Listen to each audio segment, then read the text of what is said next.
Hey guys, today I'm here with Jamie Campbell from Dignity Row. He is a singer, songwriter, musician, and a jack of all trades. Um, and he's also won several accolades kind of up and down the country for his work. And today he's here to tell us more. So, Jamie Campbell, how are you? Very well, Neve. Thanks for having me on your programme. Thank you. Of course, yeah. So I suppose let's kind of dive into the deep end. Like I say, you've won several awards and you spent quite a lot of time and money honing your craft as a musician. What is it that got you into writing in the first place? I think I come from a very musical family. I lived in a tenement. My dad's really, myself and my brother, and we just loved music from the start. I mean, at 6 years old, I was doing concerts. My brother was 2 years older than me. He was a bit of really a fantastic musician, played accordion, guitar, and everything. So I had that to look up to in a sense. So we did. So I think from the very start, I liked playing music, writing poems, etc. So that was kind of where it started. I then did classical piano up to age of 17. So that was kind of what I was doing first. And then 17 years old, I wrote my first song. I met a guy who wrote songs, and that was a really eureka moment where I thought, right, this is really good. I can just be me. I don't need to be this, classical musician, if you like. So yeah, that was really it. I think it was bound to happen. It was in the blood, really. And from there on, I met so many other musicians. I just loved playing music, doing gigging and recording, etc. So yeah, I think it was destiny. So it's always came quite naturally to you then. I would say so. I mean, I think having said that, I found I was quite shy early on, and I think it's only later on maybe I started getting confidence by doing live gigs, etc. I think it did come natural in some respects, but over years it's got more natural because you do it more, and you surround yourself with great people who make you feel good performance. So yeah, so it's natural come, but also a lot of work as well to kind of feel comfortable doing it. Yeah, yeah, I can imagine. And you'd mentioned that you write, record, arrange, and perform. The whole kind of nine yards. Yeah. Um, in your opinion, like the modern music world seems to be changing quite a bit, and you can pretty much use an AI to perform anything. Yeah. What is your opinion on where the music world is kind of heading? Do we think it's a lost art to do what you do?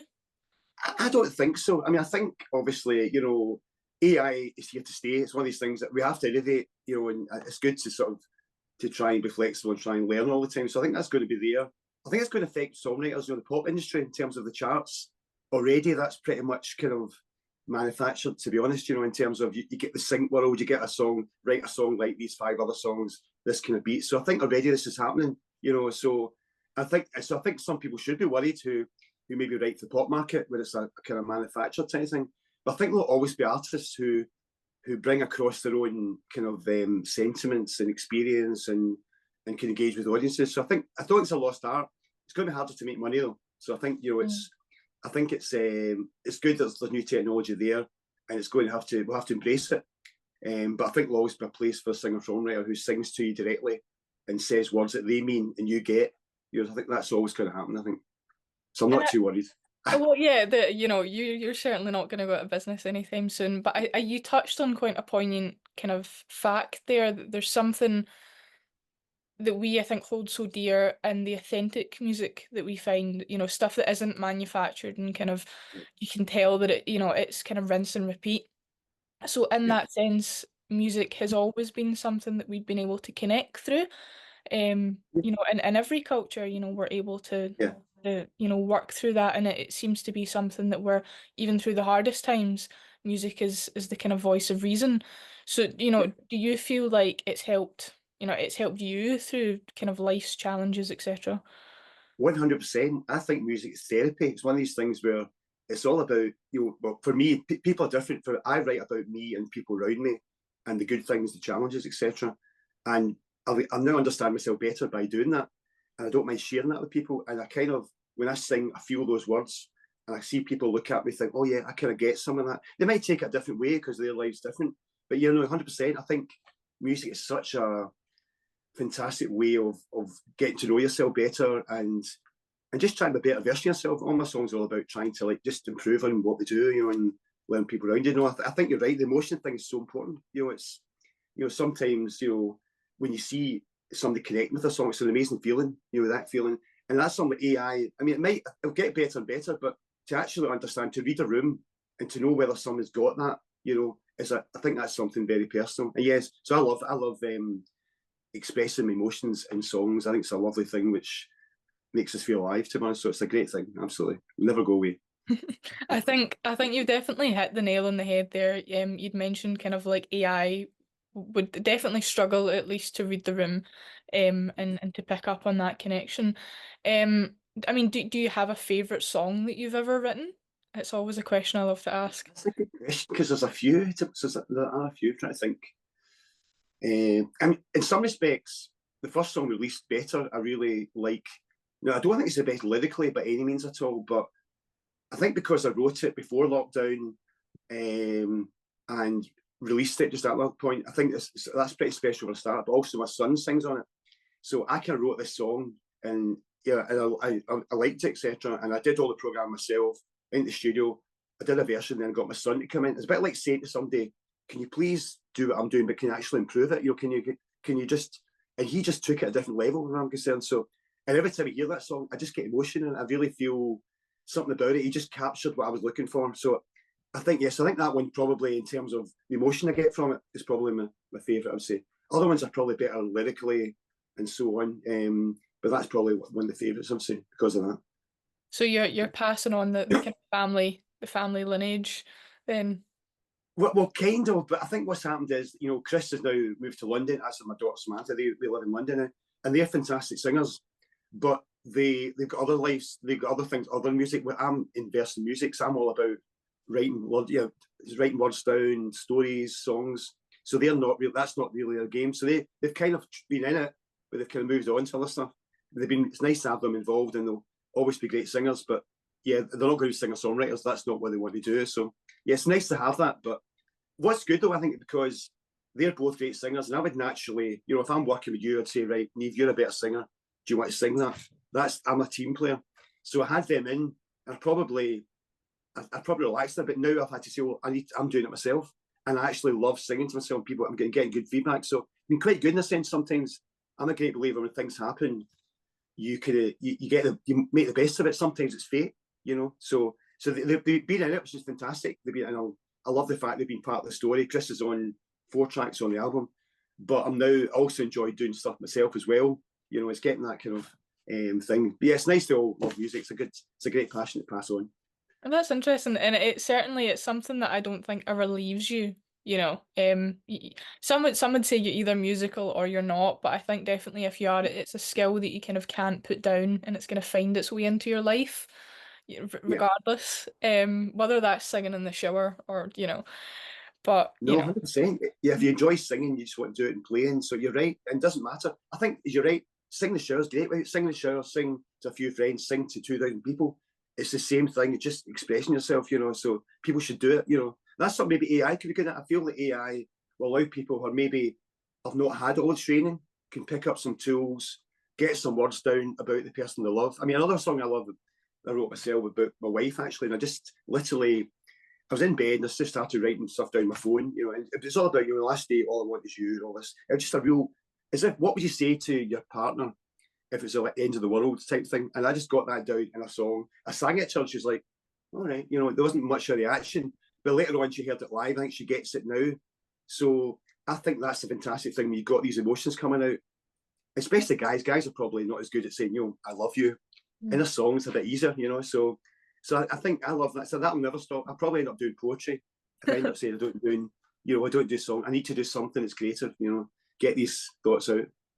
Yeah, absolutely. And I think, we all need that kind of outlet. And you've mentioned that, you've always been a singer-songwriter, you've always been into music.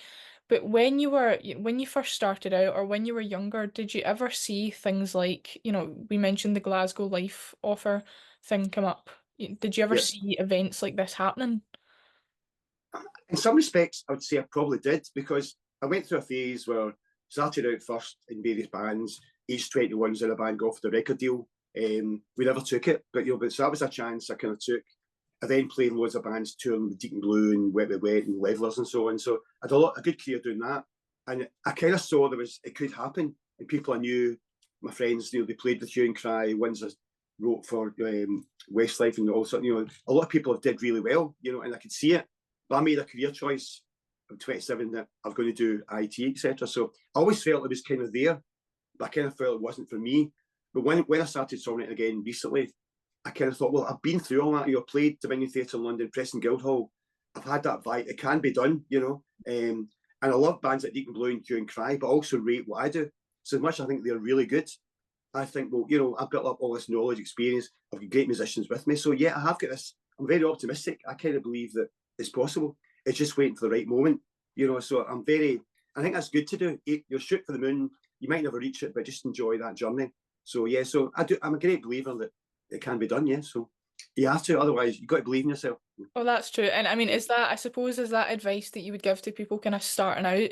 Because I know that the industry's, it's constantly changing these days, and sometimes it can feel like kind of hollow ground. So I suppose, what would you say to people who are just starting out and trying to find their feet and perhaps scared to shoot for the moon? Well, I would say either kind of like depends if you're good at. I like to kind of look at myself and feedback myself and be hard on myself and improve. But I think having a mentor is a good thing. Having someone who has done this before, to a certain level, who can maybe give you a bit of advice. Because I think somebody can go down alleys. I've done it myself many times. You think, no, that wasn't the right thing, and it's better someone tells you, oh, by the way, Jamie, that's why are you doing that, or maybe they should be singing, you should be doing this style. So I think having that kind of getting feedback from people, being open, getting feedback, and just keep learning all the time. Keep trying. You'll go to courses on AI, go to songwriting courses, involve get positions. So I think that's, yeah, believe in yourself first of all, but also take the feedback, because that's the way you learn. You have to look yourself in the mirror and say, look, can I do it? Is Neve better place to do this? You're going to do the concert. Should I do it? No, maybe Neve's better to sing. Because I think that's the thing that be believe in yourself, but also don't be limited by yourself. I think that's the thing. Always kind of bring in other people as friends, mentors, etc. I think that's a really good way to learn. That's definitely some pretty solid advice. I know that a lot of the advice that I got, it was this kind of, the industry's very dog eat dog. And I think that that Yeah, is true, yeah, but also sets up this very like negative, always sleep with one eye open picture. yeah, And it's not. I don't think that's where creativity is born from. You have yeah, to work together as a team.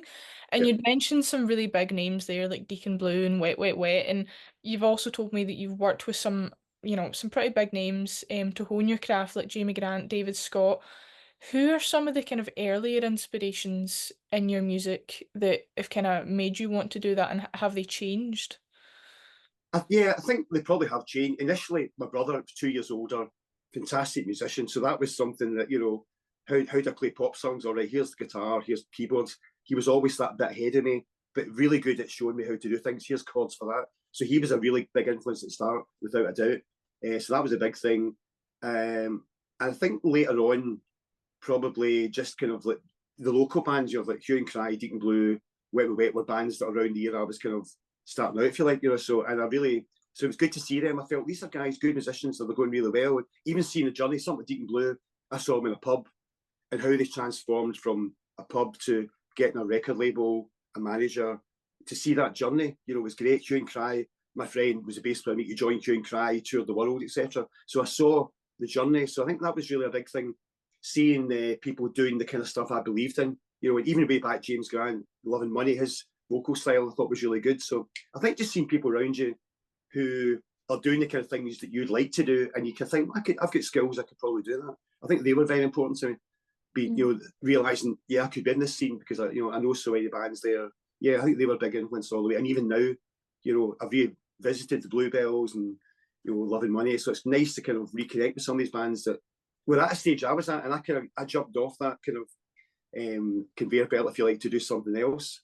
Mhm. But I think I picked up other life skills along the way, and which my songwriting, I think, is much more mature now, because I write about real things. When I was 17, I was writing a bus about blah blah blah. I didn't know anything. But see, once you've had happy times, really sad times, loads of problems, that's a good thing, because that's in your bank of ideas, etc. So I think, I think it's good to have all those people to draw on, but you've got to draw on your own experience to bring into the equation as well. So on that note, what are some of the things throughout life, throughout, your career, that have kind of have shaped you as a songwriter? What are some of the kind of key points that stand out that you've drawn from to write about? Um, I think probably relationships and your troubles relationship, people in the family have had issues with various things, relationship problems. They've been big things, I think. I think that's there. So that's been a big thing, just people around me, all the problems, etc. And also myself, trying to understand myself. I wrote a song, I was on a songwriting camp, a Song Seeds song camp, and to write a song about something, and I started writing about myself. It's all really about be yourself, just be comfortable who you are, and you'll make your own way. And around the room, there's various people, all different ages, stuff. There's a transgender person, Toby, in the corner, who's really quiet, and I spoke to Toby, etc. And eventually I thought, this song's kind of about Toby as well, shout your name out loud, etc. and stuff. And so I think all around me, I'm looking for things. I start with what I feel, but then I speak to you and I think, oh, right, I see you have these things. That's what you think about the career. So it starts to bring life. I realise that it starts with inside my head, but then you realise it's about the world and about feelings. So yeah, I think just understanding myself and realising, to be yourself, to be comfortable who you are. Don't give up your dreams too soon. Always kind of that kind of idea. So something good's about the idea of chucking the IT career to be remembered. I'm now a singer-songwriter. That's what it is, That's an interesting one, actually, because we talked about what defined it. The guy called Billy Kilty. Billy Kilty's an amazing guy, runs Resonate, 23rd Precinct. And I met Billy through a few friends, and we went for coffee. And Billy said, this is Jamie, he's a singer-songwriter. And I thought, oh, right, I'm not Lewis Capaldi. I had this imposter syndrome, which many of us have. And I came away thinking, well, he's got a point, because to be a songwriter, you have to call yourself that.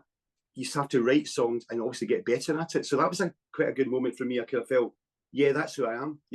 I'm not saying I've got a big hit song, but I write songs, and that's what I do, So I think that was an important thing as well. People around you who give you a little bit of a boost, and as well. But I think all around me, I've got emotions. One recently is about, most of my songs are very positive. I've said very positive, but one day I was thinking, it never really happens to me. Just like, it's disappointment is my middle name kind of thing, and just all this kind of stuff. And a lot of people promise you things something in life. There are people, I think, in life who are really good. They'll say, right, I'll do this, Neve, and I'll do it. Other people don't. And that's a bit disappointing, but I'm getting used to that now, because I'm a bit like, if I say I'll do something, I'll do it, But I can channel that bit. Well, I'm not always happy.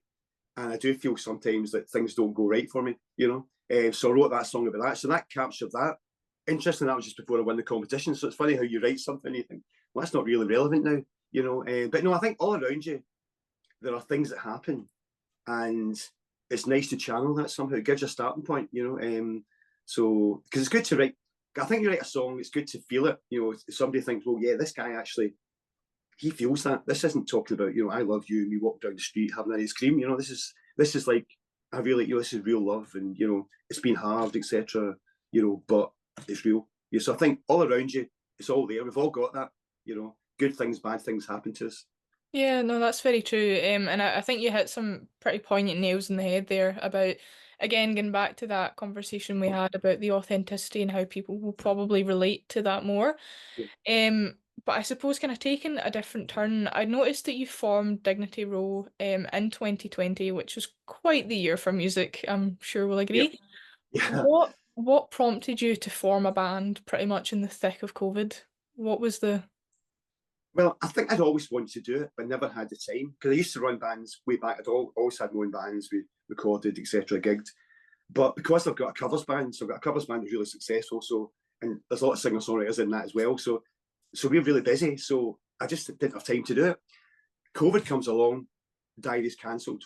So all the gigs are cancelled. You're sitting in the house thinking, no money, but I've now got time. So that was really it. I think it was the opportunity, to us, the Mm, opportunity to have a think about, it's always getting off the conveyor belt again, thinking, what do I want to do? Well, I want to write songs, and I want to, record them. And luckily, a lot of the guys I play with in other bands, they now play in Dignity Row. So I had already had this bond. It wasn't like, first date. It was like, okay, do you fancy now doing some own songs? We've done all these other songs. Do you want to do these? So it felt quite natural to me. So I was actually grateful for COVID. I know it was terrible for so many people, and for our family, some bad things happened. But in terms of my development, it was an opportunity. And I think in life there always is that. When something mm, bad happens, you can turn it round to say, okay, right, so all that's been cancelled. So you're now sitting at house, what do I do this time? And for me, it was great. So it's a chance to release the first song, get on the radio the first time, which is a lovely feeling, and then record more songs. So yeah, it was opportunity. mm-hmm. And Yeah, you know, I think that was it was a very important part for a lot of people. I know that I ended up studying through COVID, and right. so it certainly kind of it you know shot you in the foot in some ways. But I know personally, I had plenty of time to go, oh well, what do I want to do? And I picked up loads of hobbies that I wouldn't have Yeah, otherwise had yeah, the time to do. yeah, And I suppose that that sparks something that I've thought about a lot is that when we have nothing else but time, you know, you said, oh, I've got no money, but I've got time. yeah. You know, I noticed that I became a lot more creative and I became a lot more centered within myself. Do you think that, you know, the way that the world goes now is that you have to be on the go constantly? What do you think that does for creatives like us? You know, you're sort of having to squash it in, you know, maybe 15 minutes here, 10 minutes there. It's not easy. I think it definitely is not easy because we all have to eat, we all have to live, etc. Right. And there's always this balance about making money and your career, etc., another career potentially, and making music. And I think you have to decide what's right for you. You know, if you want to have a lovely car and go 10 holidays a year, you might decide creativity will fit in some point, you know. But if you think, well, no, actually, creativity is very important to me, and I'll take the hit. I'll work 3 days a week. I'll take a different job, you know. So I think it does affect creativity. You need time to be creative, 100%. You need to sit down and not rush it. You need to you know, work at an idea and not be worried about the fact you've got other work things to do, or you know. So I think it does affect it, and it's a constant battle. But I think personally, creativity does feed the soul, and I think, you know, a big bank balance is great, but a lot of people have got a lot of money but not very happy. I think so. I think it's nice to have time out. I think you're right, having time, whether gives you that time to look at yourself, say, is this what I want to do? You know, do I want to be doing this for the next 10, 20 years? How do I want to be remembered, if you like? So I think you're right. So there'll always be a balance. Some people are lucky, maybe they're creative and they make loads of money from it, you know. But most people, they struggle to make the money and then try and fit in creativity. But I think you need the balance. You know, it's very important to. And it's good to have the time, as you say, to look at things and say, right, just close the door. What do I want to do? Forget what's there, you know. And so it's a nice thing to do, you know. And then you might say, I'll keep doing what I'm doing, or you might say, no, now I've had that chance, I'm going to do something different, you know. And that's kind of what I did. So it was great for me to once personally a good time. Yeah, no, and I think that's, you know, a really good point is that we need to find that balance. But I want to go back to something you spoke about earlier about imposter syndrome. And it's something I'm sure that, you know, every creative, whether they want to admit it or not, has faced at some point. And you spoke about this experience of someone calling you a singer-songwriter and you kind of pausing for a second and being like, is Yeah. that me? Um, you know, how do you go about dealing with imposter syndrome? Because it's kind of the elephant in the room for a lot of us. But I think, I mean, there's obviously many ways to deal with it. But I went on a musician union course on it, so it's just a kind of, I think, a 1 day course. So I think that'd be a good thing to either go on a course or get some sort of online resource that tells you about, you know, to analyze yourself. And very quickly you realize why you have it, you know. I mean, I can't remember all the different things, but things like you want to be a superhuman person, you want to do everything, you want to overdo it, you know, I can't remember the other ones, but there's various things and also you try, you don't want to fail at anything, so you end up kind of like spend 10 times as much doing it. And we see it's very logical. So once you see it all, you think, right, okay, that's me, you know. And then once you realise it and stand in a room with other people, because some people in the room were quite well known musicians, and I thought, all right, so they have it as well, and they're still recording albums, doing tours. So I think you just have to recognise it, and be kind to yourself as well, thinking, you know, it's something that will always be there. But I think you can. I think the way for me is like you realise that then other people will kind of balance it by folks saying, "Oh, that's a really good song, Jamie," or "I like that." You know, people not just kind of for the sake of it, but people around you who actually give you that boost. You know, so to me, it's like realizing that you always have a little bit of complacent, a little bit of imposter syndrome there, but you can overcome it by just being good at what you do. You know, you might make mistakes, something that's okay. You know, you make mistakes and you learn from it. So I think that's the thing. And also, I think what's good for me is it avoids you being complacent. It's because, you know, if you have this thing where you don't think I'm amazing, you know, I'm kind of, you know, I can do it wrong, you might get a bit complacent. But if you have that little bit inside, you think, am I any good, you know, and or have I, you know, not kind of kept developing, then that helps you go a little bit. So yeah, I think it's, excuse me, I think it's good to talk to people about it, you know, and realize it's not just you. and there are ways of coping with it, and every little boost, every time somebody plays your song on the radio, you record something, do a good gig. These are all things that they kind of you talk to yourself, I can't be that bad, when they all came to see me, they like that song, so yeah, I think there's ways of dealing with it, to be honest. And that's pretty solid advice. Certainly, you've said some things there that I maybe hadn't thought of before. Some things like the course. I would never Mm. have thought of going on a course like that. But you mentioned there, the Musicians Union, and you are, you're an elected member of the Musicians Union, and you're working towards the Professional Practice Award. Tell me more about that. Like, what does that encompass? Okay, so the two things. First of all, Musician Union, it's the regional committee for Scotland, Northern Ireland. So you basically get nominated by someone, and then there's a vote, and then you go on, and that's really, you meet 4 times a year, and you debate various issues, etc. So that's really good for like COVID, what's the issue? It's Creative Scotland funding, gender imbalance at festivals, disabled people's rights, all the stuff you feel is important. So that's really good. That's been really good to get involved in that, because you get a chance to say something, you get a chance to kind of push forward ideas and support people. People are ill. One of my friends, the vocals of the band, he actually kind of really serious throat problems. So do Musicians Union, help musicians, BAPAM, the medical people, we got operations, etc. So all that stuff is really important. The other side, the mentoring network thing, is fairly new to me, so it's quite a really thing. Again, it's through the MU. The MU said, do you want to go in this course? And the idea is, we've only got 3 or 4 days training, but you try and understand how you mentor people. How do you, how do you share skills with people? And it's not a case of something better than someone else, but say like you might say, Jamie, I wouldn't mind you mentoring me for this aspect of what you do, because you seem to have done that.